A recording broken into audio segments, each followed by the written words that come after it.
ಆ ತಪ್ಪಿಗೆ ಆಗಬೇಕಾದಂಥ ಶಿಕ್ಷೆ, ಆ ತಪ್ಪನ್ನು ಯಾರು ಮಾಡಿದಾರೋ ಆ ವ್ಯಕ್ತಿಗೆ ಶಿಕ್ಷೆ ಆಗಲೇಬೇಕು ಅನ್ನೋದು ಕಾನೂನು, ಅದಾಗುತ್ತೆ. ಬಟ್ ಇದೆಲ್ಲದಕ್ಕಿಂತ ಇನ್ನೊಬ್ಬ ದರ್ಶನ್ ಇದ್ದಾರೆ, ಅವರು ನಾಳೆಯ ದರ್ಶನ್.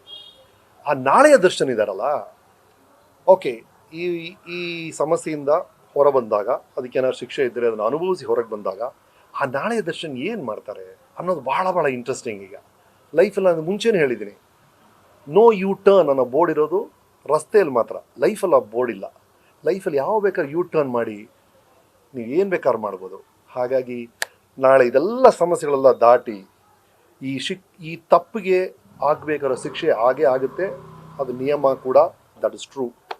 ಬಟ್ ಇದೆಲ್ಲ ಆದಮೇಲೆ ಒಂದು ಚಾನ್ಸ್ ಇದೆ ಟು ಕರೆಕ್ಟ್ ಆ್ಯಂಡ್ ಆ ಒರಿಜಿನಲ್ ನೆನ್ನೆಯ ದರ್ಶನ ಮತ್ತೆ ನಮ್ಮ ಮನಸ್ಸಲ್ಲಿ ವಾಪಸ್ ಬರೋ ಥರ ಚಾನ್ಸಸ್ ಇರುತ್ತೆ. ಅದು ನಾಳೆ ಕಾದು ನೋಡೋಣ ಆ ದರ್ಶನ್ ಏನು ಮಾಡ್ತಾರೆ ಅನ್ನೋದೇ ನನಗೀಗ.